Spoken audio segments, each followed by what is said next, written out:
Hey guys, how you doing? And welcome to this evening's live show.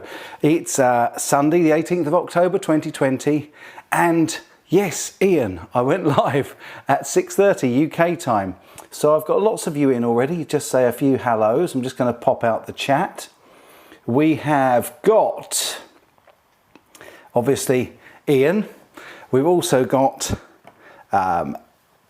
Jack Collins. Hey from Louisiana, good to see you, Jack. We've got Phil Squeria, I think that's how you say it. Good to see you, man. We've also got Mayhem. We've got Chicken Licking. We've got Mickey Settlemire, as in Mickey Mouse. Thanks for that, brother. I've been saying it wrong all this time, calling you Mikey. We've got JD Racing 84, good to see you. We've got Waled, really cool to see you as well, brother. Thank you all for coming on. So, I hope you're all okay. Bam Mozzie's here as well. Great to see you, brother. Really good to see you. And our Rax Effects as well. Lefty guitarist, Doug Santanello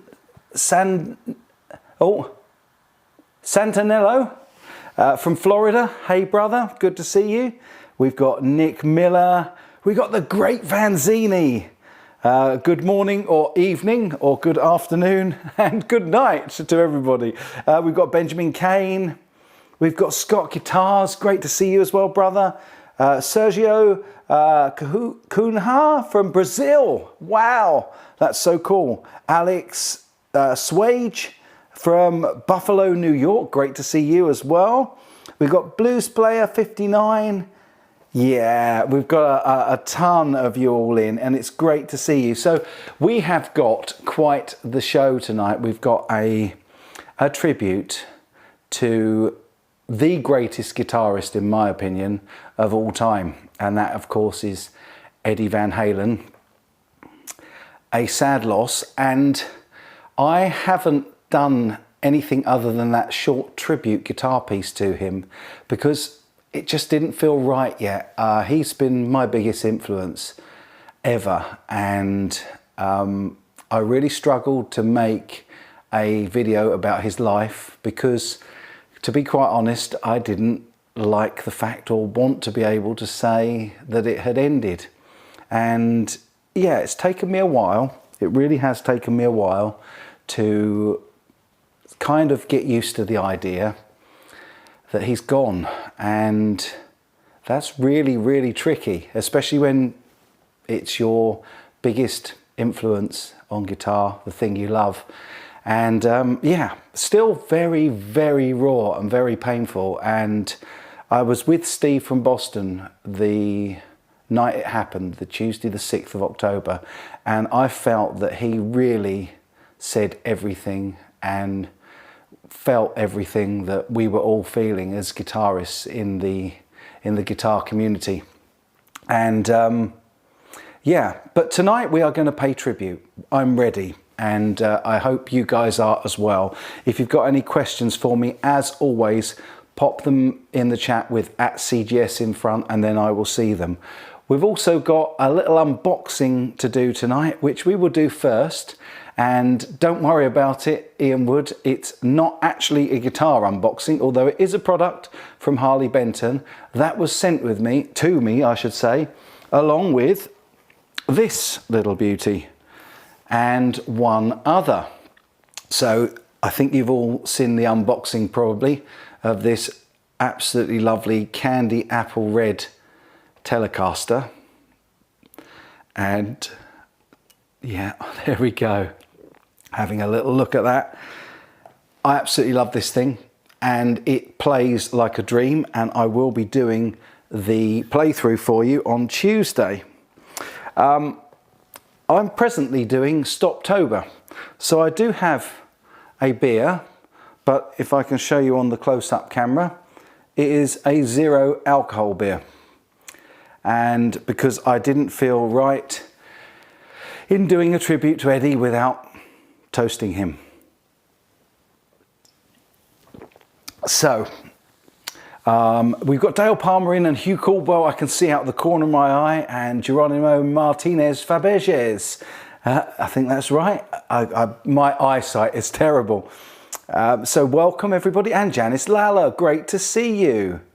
We've also got Simon Williams, nice to see you tonight as well, my friend. And is that a question for me? Hello at CGS, loving the Harley Benton guitars from Robin, Cottage Hill, Illinois. Cottage Hills, Illinois. Well, welcome my friend, and it's lovely to have you in.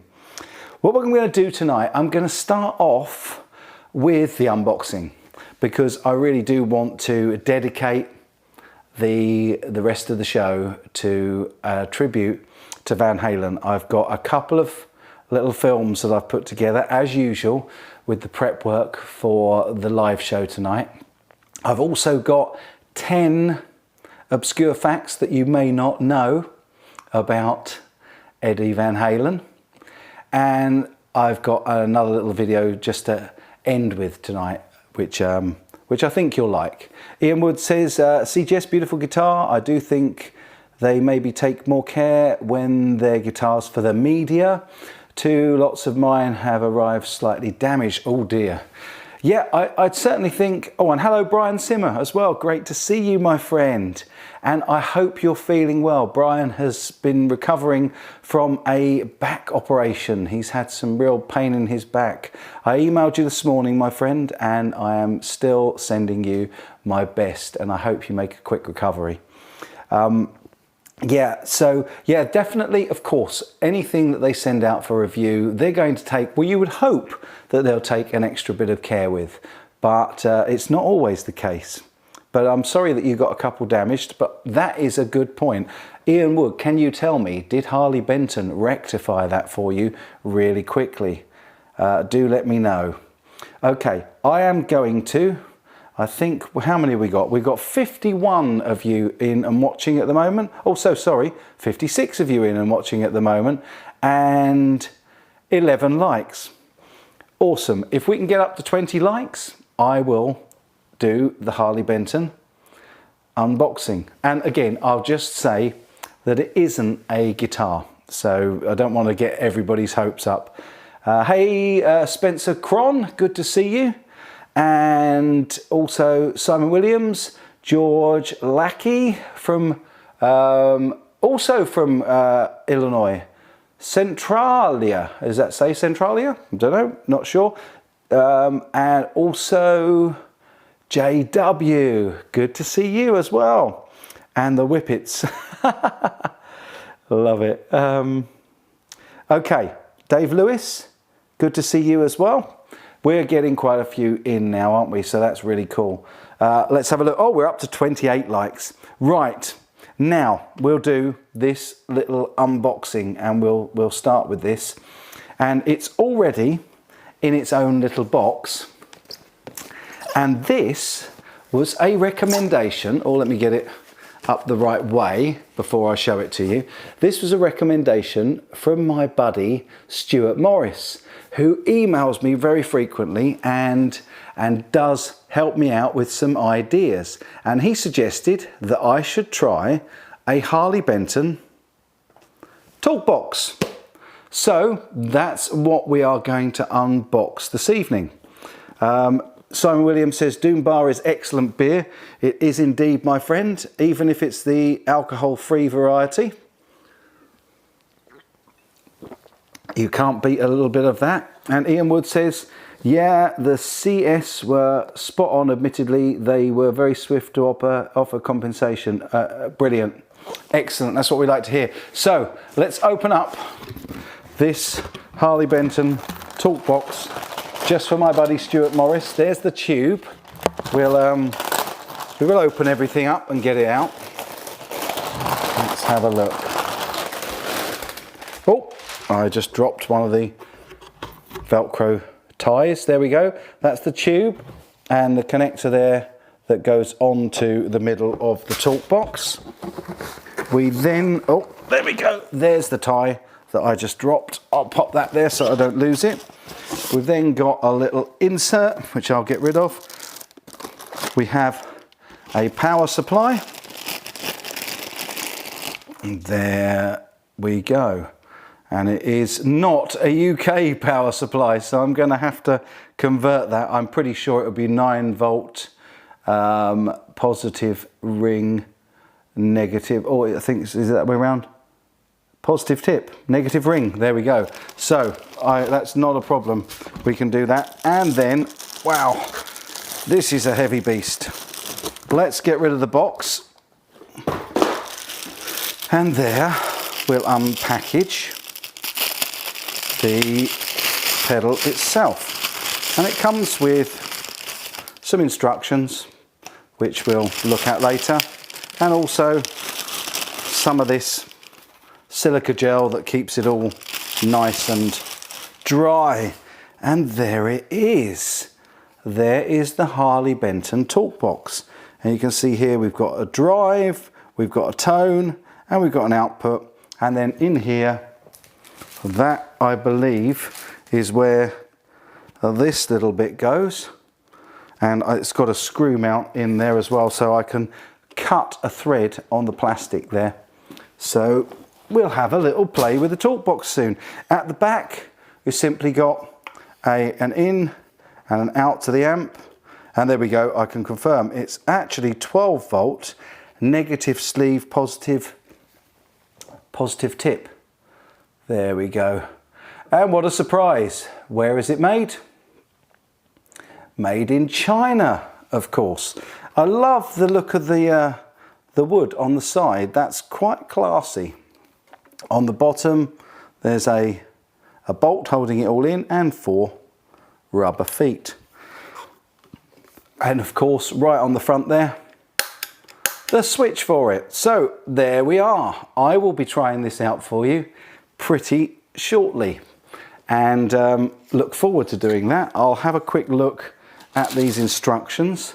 We'll probably do that offline because, yeah, tiny little print, and I definitely can't read that without some assistance, so I'll look at those later. But yeah, that is what we're going to have a look at pretty soon, and perhaps we might even Bon Jovi it a little bit. Why not?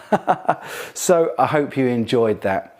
Now, some of you may well not have seen my little tribute that I did to Van Halen, and I think to start off the Van Halen section, I'm going to show me the way. Love it, Hugh Caldwell. Yeah, absolutely. That was Peter Frampton, wasn't it? So yeah, I'm going to show you my little video tribute to Eddie, first of all, to open up our lovely little Van Halen section. So here we go.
So there we go. That was my first little tribute to Eddie tonight, and very much a difficult situation for all of us. I know that we are all missing him, and that he's been a huge influence on so many of us. And anybody sort of my age, around the mid-40s to 50s, and a little bit older and a little bit younger, will definitely have been influenced by Eddie. Thank you so much. That's really kind, guys. Thank you. Yes, that was a Glary I was playing, Chicken Licking. And Walid, thank you, my friend. Bless you. Very kind of you to say that it was good playing. Sounds great, just having dinner. You will catch up later. Okay, Terry. No problem, Terry Tickler. We'll see you later. Thank you, Mickey Settlemere. That was really kind, or Settlemire. Great Vanzini, enjoyed it. Excellent, thank you. James Mears, hey brother. It's great to see you as well. And remembering fondly our James Mears tribute live show, which was dedicated to you, my friend. Yeah, it was definitely the Glary, and I really enjoyed playing that Glary guitar. As I've said so many times, since I've changed it out for the Squire pickups, it really does sound great as well as play great, and it's always played really nicely. Let's have a look. What are we saying? Ian says, I said at the time, great playing, mate. Yes, you did indeed. Thank you, Ian. And Janice Lalla saying, sounded great. Thank you, Janice. That's very kind, as is Scott Guitars. Yeah, I tried to pick a little bit of Eddie's style and mix it a little bit with my own. I can't take off Eddie. Let's be honest. Who can take off Eddie Van Halen? Only Eddie himself. And yeah, it's very tricky to sort of pay a tribute without being too cheesy or tacky. And I wanted to write something that was a little bit similar to Van Halen, but was also my own thing. And I'm really glad that you guys enjoyed that. There's some lovely comments there. Thank you so much. Thank you, Lars. Really appreciate that. Mind-blowing playing. Wow, thank you. Martin Park, hey, says nice. Hugh Caldwell says excellent playing. Thank you. Oh, that's really kind. Thank you. Jack Collins says, I still want your emerald green Harley Benton. That's the CST24. Yeah, it's good fun. Yeah, so that Glary really was good fun to play, and it sort of worked. And I figured that because Eddie, well, actually, as you'll find out later on, Eddie didn't start on a Strat, but he's probably best known for the Franken Strat. And somebody's already said to me, am I going to maybe build a Franken Strat? Well, if there's enough of you that want it, why not? We can do a build again, but bear in mind, we've still got the Partercaster to finish. And that was an issue with me keep on dropping it, but there we go. I'd love to know your first memories of Eddie Van Halen, because I'm going to share with you first of all tonight my very first experience of Van Halen, and in fact why it started me playing the guitar. Back in 1985, I had a neighbour who was a great guy, a guy by the name of John, and he lived right next door, and he was a farmer, and he was up and out nice and early most mornings to look after his animals, because it wasn't just arable farming, it was livestock farming. And he saw that I had my uncle's Vox guitar, and he could hear that I was playing it through the reel-to-reel and sort of trying to copy some Iron Maiden riffs. And one day when I was out in the garden with my buddy Andy, who you've heard me talk about loads, he popped his head over the fence and says, hey boys, you really like your rock and your metal, don't you? And we said, yeah. He said, come over and I will play you something that will blow your mind. And that afternoon, that very afternoon in 1985, we listened to the whole of 1984 by Van Halen. And I was absolutely blown away. But it doesn't end there, because I also wasn't familiar with another band. And the same day, I listened to the whole of For Those About to Rock by AC/DC. So can you imagine me finding out and learning of AC/DC and Eddie Van Halen and Van Halen both on the very same day. Needless to say, from that day on, really, I was a big Van Halen fan, and definitely he was my biggest influence on guitar. So yeah, it was an absolutely incredible day. Do tell me what your first experiences were of the legend himself. Let's have a look. Hey, Ben Coombs is in. Great to see you, my friend. And Ben, as always, will be streaming later on. I think it's 8 p.m. Eastern Standard Time on a Sunday, and he's probably got a guest. So check him out later on if you haven't yet. Dave Lewis, great to see you. Says, I wish I could play like that. Yeah, I mean, we'd all love to be able to play like Eddie. Absolutely, he's amazing. And I put at the end of that video, although I think I cut it off, that he is the best that there was, is, and will ever be. As far as I'm concerned, we did a show a couple of weeks back about what makes Hendrix still remain relevant. And Hendrix and Van Halen, I put in exactly the same category as innovators of the electric guitar and moving it on a complete new stage and a new step. So really did make electric guitar relevant again after Jimmy did that, of course, in the 60s.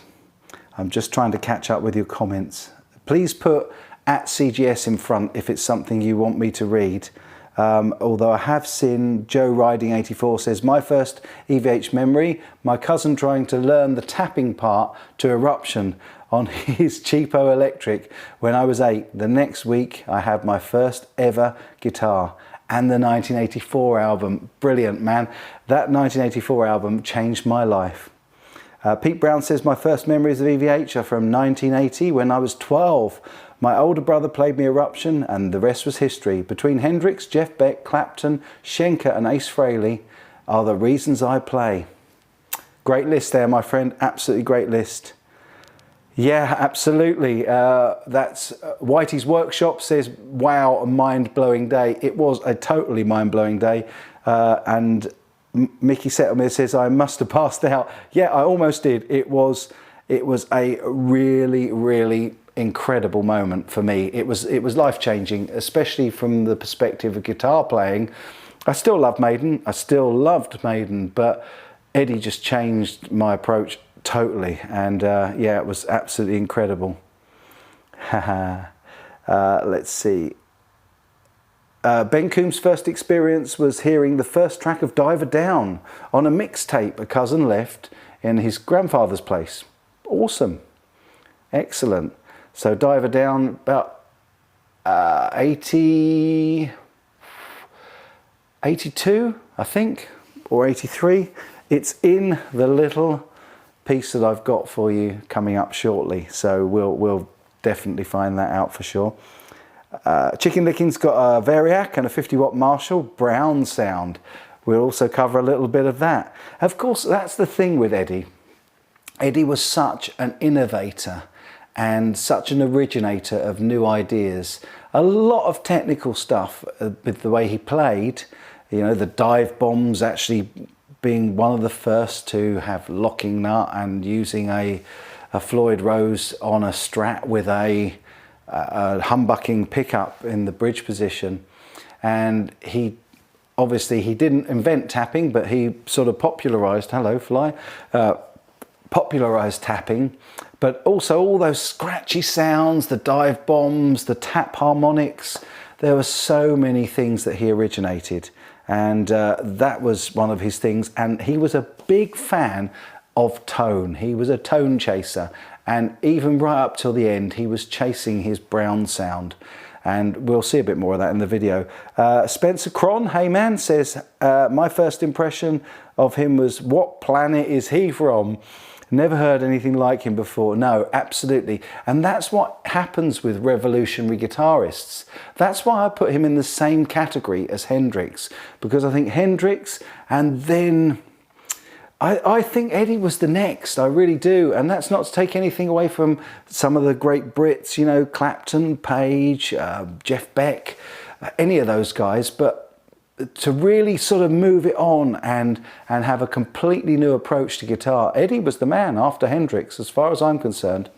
and I think he will always be remembered as an innovator. Janice Ladder says, my first experience was in the first Johnny Bean live stream I saw. Wow, that's fairly recent then. So, wow, so just being introduced to Van Halen at this stage, what a lovely thing to get introduced to. Pete Brown says, agreed, it must have blown your mind. Van Halen and AC/DC in the same day. Yeah, absolutely.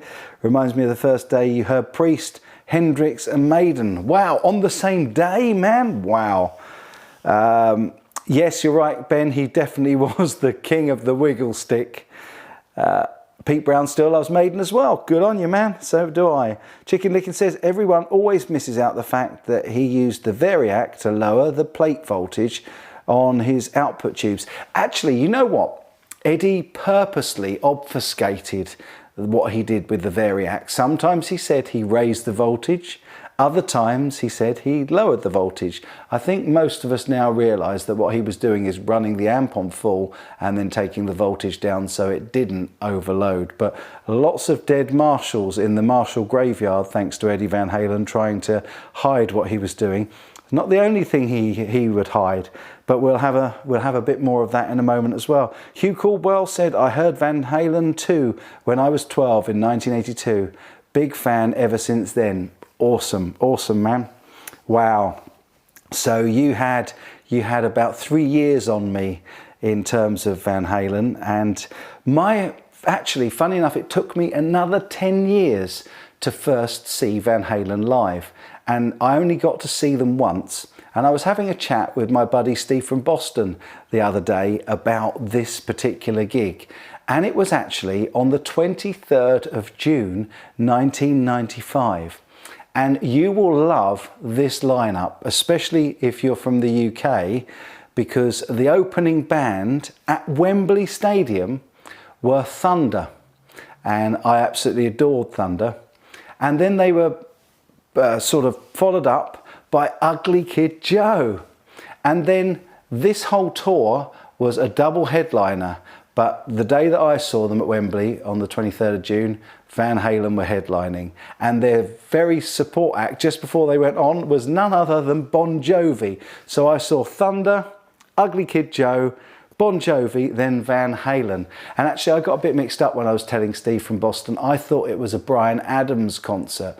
But actually I think that was where I actually saw Extreme supporting, which was also at Wembley. Amazing. So yeah, definitely my experiences of Van Halen, first finding out about them and then my very first gig, were both absolutely incredible moments in my life. So there we go. I'm an 80s kid at heart. I've got a few more comments from you guys. Patrick C says, on the school bus in high school, early to mid 80s, I was not a Van Halen fan, but my neighbour was. Our school driver was very cool and would let us listen to the tunes. Awesome. Pete Brown says, I own 4 of the EVH guitars, Ernie Ball Music Man, Sterling by Music Man. Wow. And wow, you've pre-ordered a Frankie. Scott Guitars, I remember Marty McFly playing EVH on his Walkman in Back to the Future. He did indeed. Yeah, to freak his dad out back in the 50s. All good fun. Pete Brown says, only saw Van Halen twice, in 88 at the Monsters of Rock with Sammy, and 2015 on their final tour with Roth. Great show both times. I can't imagine that Van Halen ever had a bad show. I know he struggled with alcoholism for some time, but there was only one time I remember seeing him at an interview that he ever really got to the stage where he couldn't play the guitar because he was so wasted. But there we go. Yeah, that is a great live show. Thanks, Bam Mozzie. Chicken Licking says, great show. Yeah. And Pete Brown says, Thunder were awesome. They were indeed. Absolutely. Right, I'm going to have a quick look and see how many of you are in and how many likes we've got. We've got 86 of you in at the moment. Wow. And 46 likes, which is absolutely awesome. So, brilliant. Really, really glad that you guys are here enjoying this little catch up and tribute to our guitar hero, the legend that keep wanting to say is, and I'm going to say is because he will never stop being a legend, and that is Eddie Van Halen. So I think you guys are going to enjoy this little piece that I've put together.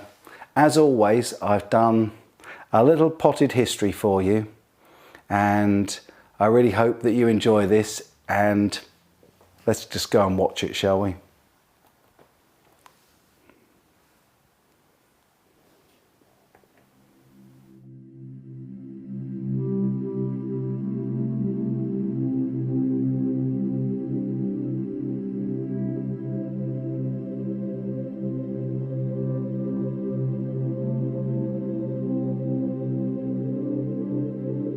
Edward Ludwig Van Halen was born on January 26, 1955. He was the son of Jan Van Halen and Eugenia Nee van Beers. Jan was a Dutch jazz pianist, clarinetist and saxophonist, and Eugenia was from the island of Java in the Dutch East Indies, now Indonesia. The family eventually settled in the Netherlands. In 1962, the Van Halen family moved from the Netherlands to the United States, settling in Pasadena, California. Eddie and his older brother Alex became naturalized as US citizens. The brothers learned to play the piano as children, starting at the age of 6. They commuted from Pasadena to San Pedro to study with an elderly piano teacher, learning classical piano. Eddie in particular proved to be an early musical standout. Eddie revealed in an interview that he'd never been able to read music. Instead, he learned from watching and listening. For example, during recitals of Bach or Mozart, he would improvise. From 1964 through 1967, he won first place in the annual piano competition held at Long Beach City College. His parents wanted the boys to be classical pianists, but Eddie liked rock music much better.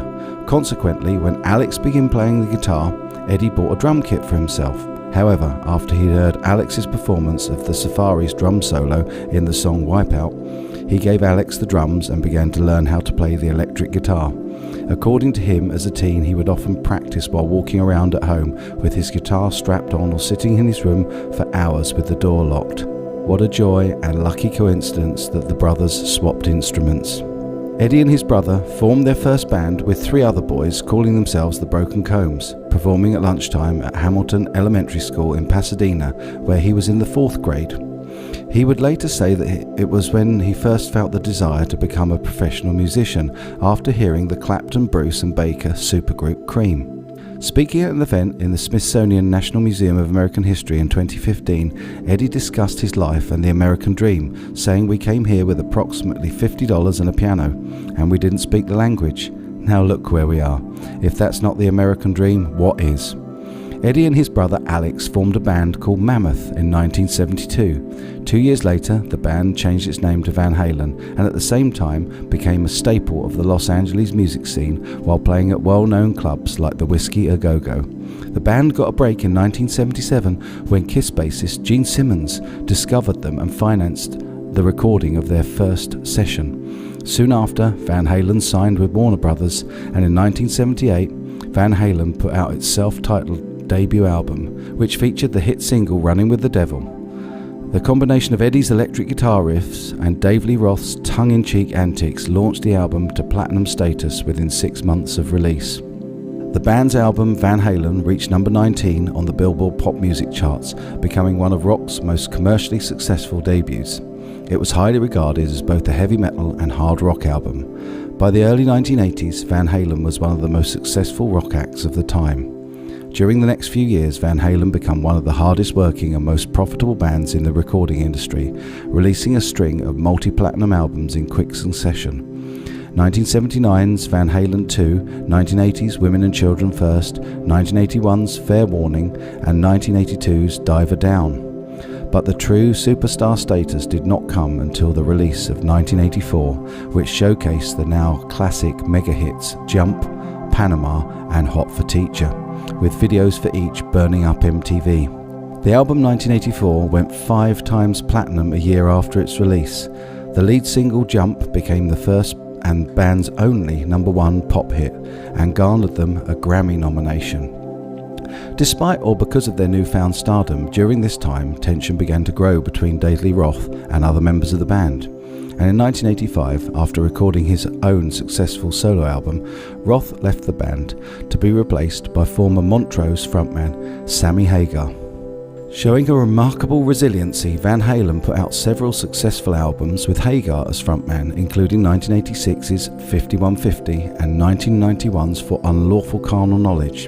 In 1993, the band released its first double live album, Van Halen Live, Right Here, Right Now.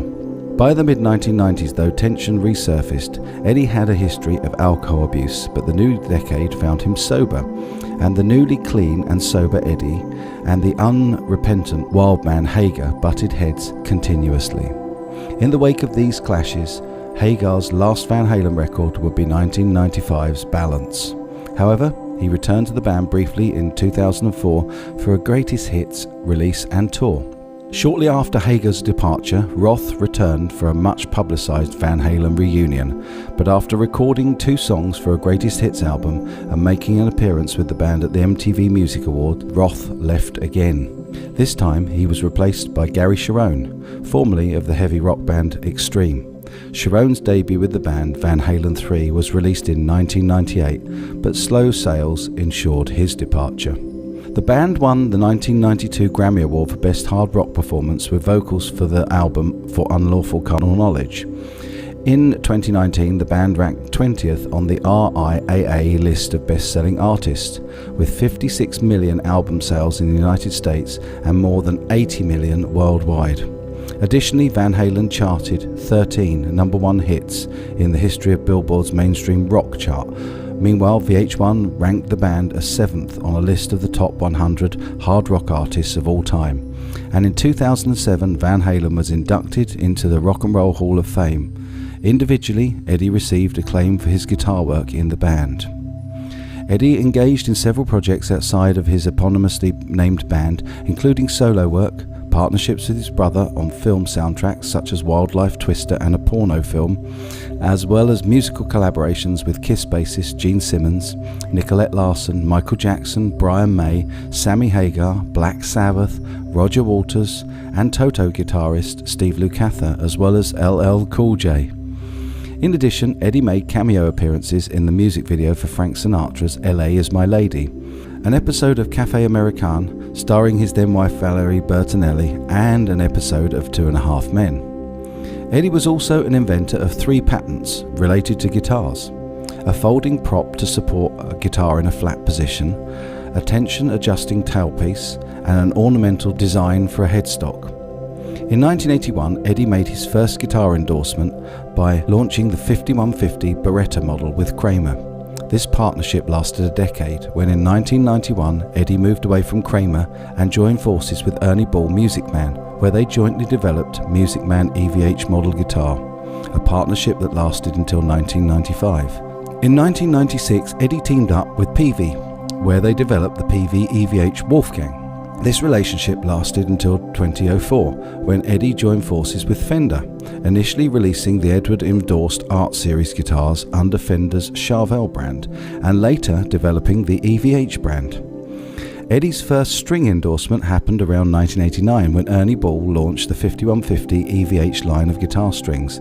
The gauge of the strings differed slightly from typical electric guitar strings at the time, which were 9, 11, 16, 24, 32 and 42.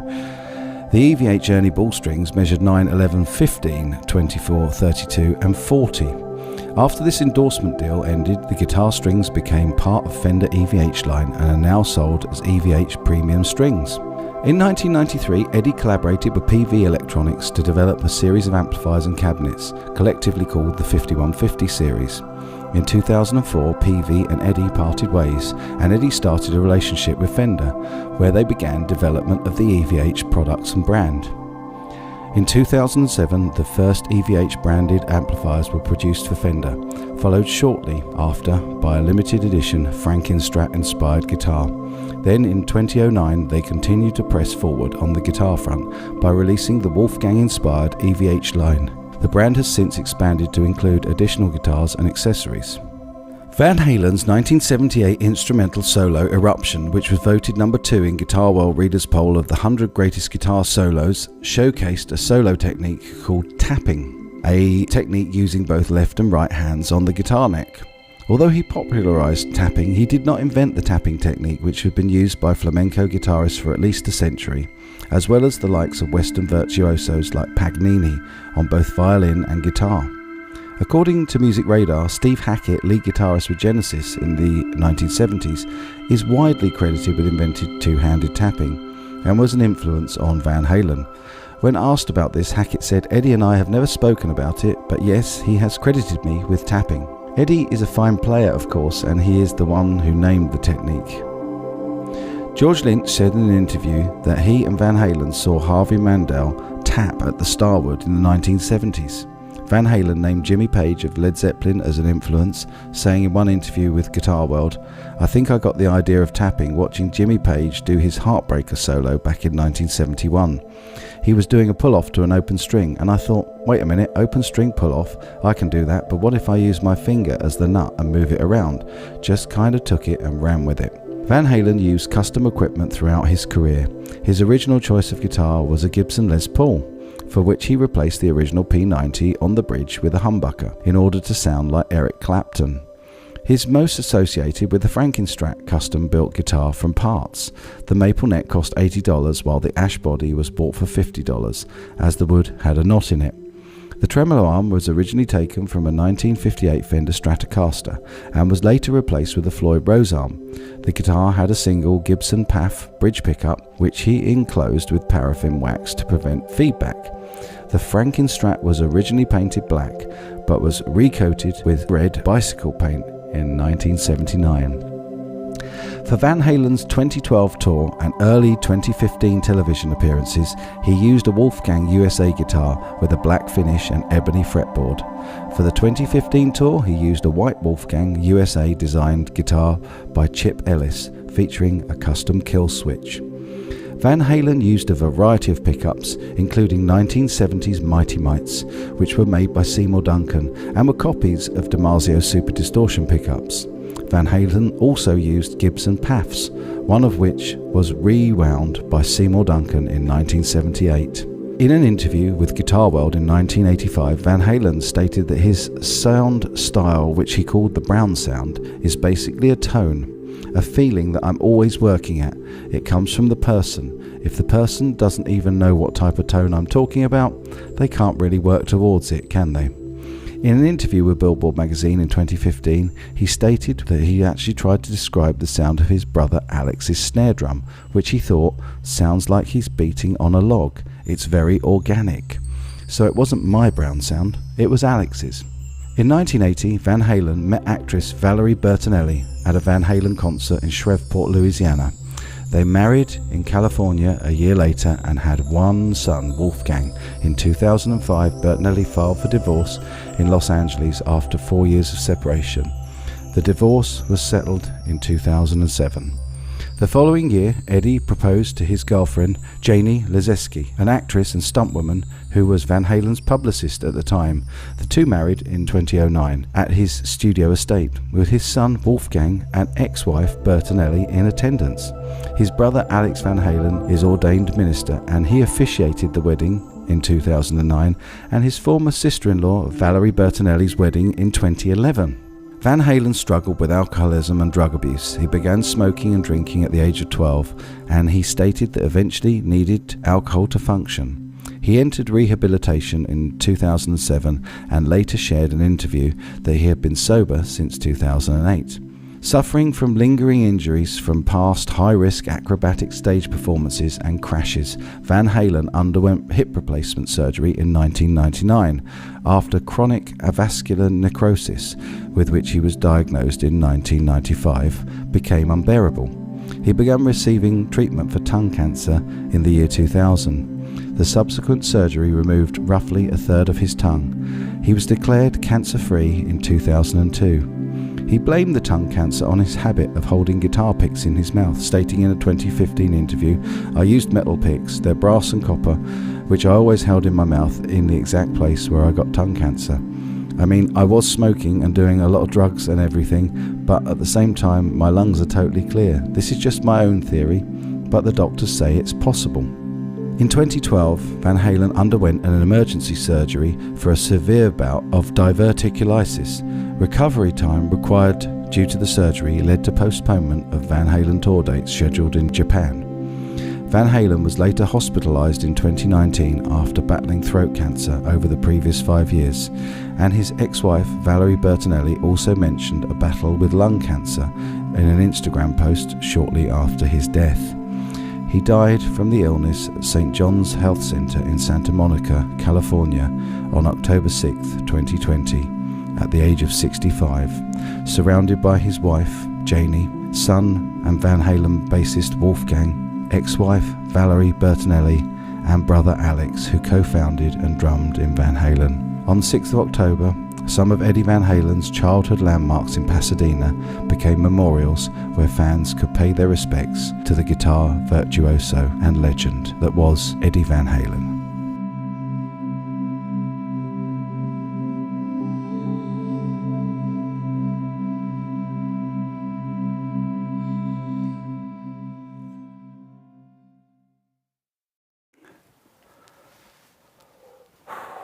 Can't believe he's gone. And I guess that most of you probably feel quite numb as well. So it's nice that we can share this together.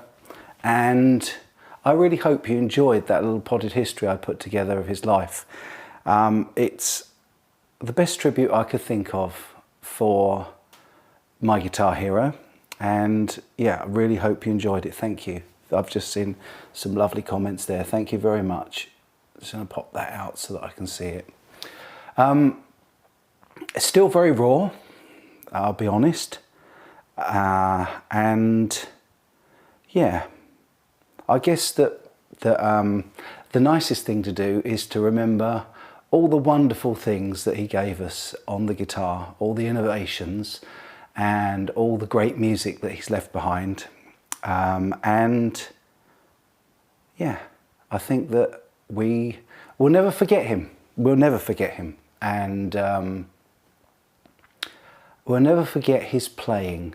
We'll never forget that smile that seemed to go everywhere with him. I think in all the pictures that I've been looking at this week to put this thing together, sorry, that's why I wanted to leave it a little while, because it's very hard to think that he's gone, because he was just absolutely the best. So yeah, here's to Eddie. Cheers.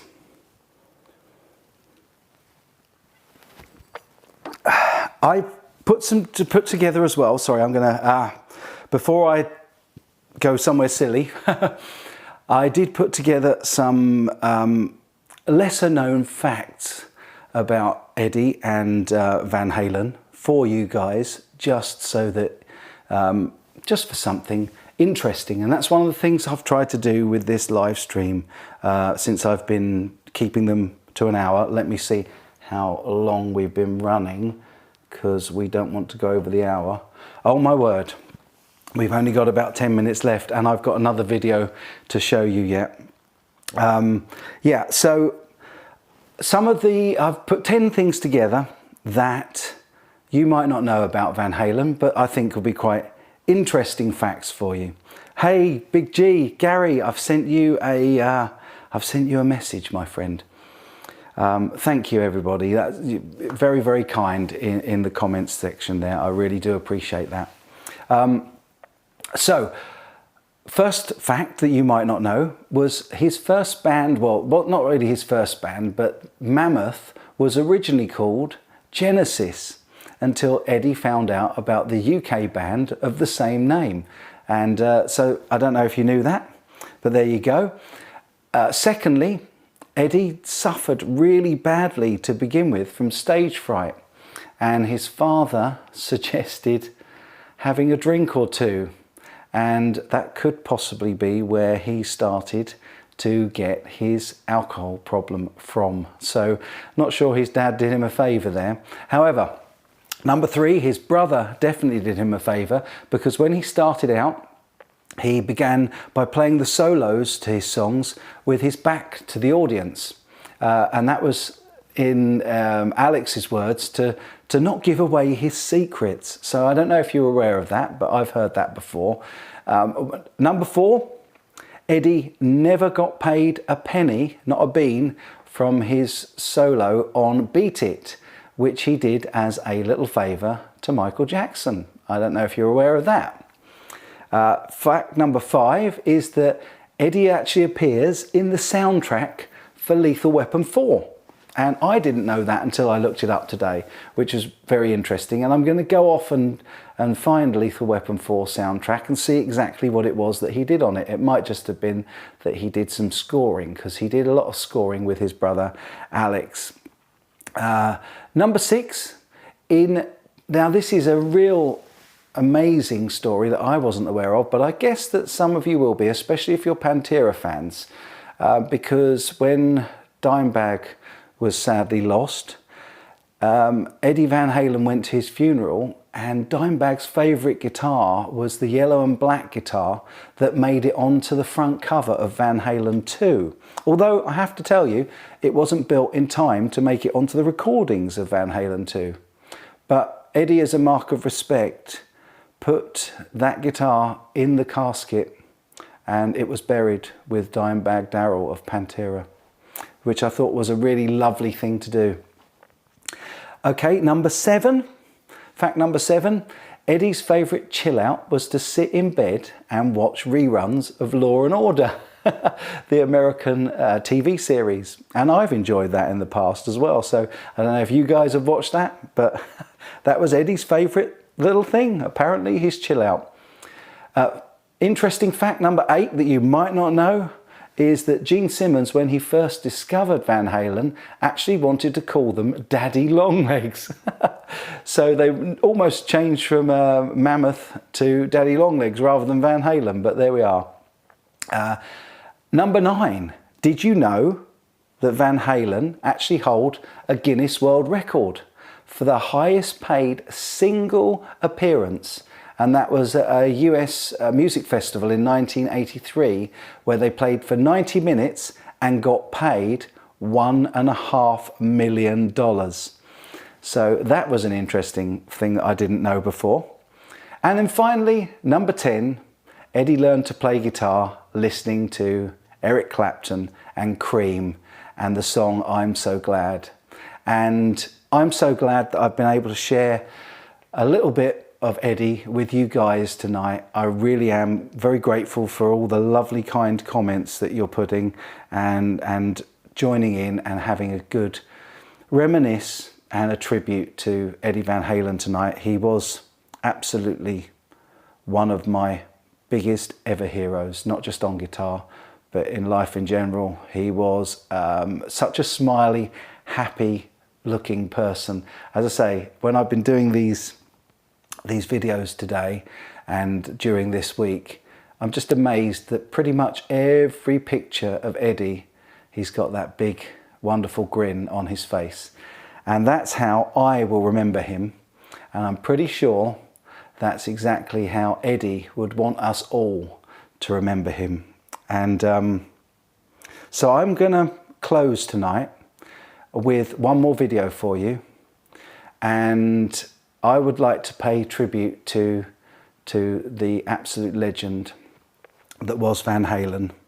And again, thank you all for sharing this with me. Have yourselves a great week. I will be back next Sunday, hopefully with a live show, and I've got the playthrough of this coming up for you on Tuesday. I've already written a track for it, and I'll also be doing the sound test for you, so that'll be coming up on Tuesday, which I hope you'll all enjoy and tune in for. I've no idea why, but YouTube doesn't seem to be too fond of me lately, and I don't think you've all been getting notifications, but I will be around. And so I'm going to end tonight with a big thank you to all of you. Look after each other, stay safe, especially given current circumstances. And thanks very much for hanging out. Let's have a little look at a few tributes that came in for our legend and hero that was Van Halen. Thanks guys, and you take good care.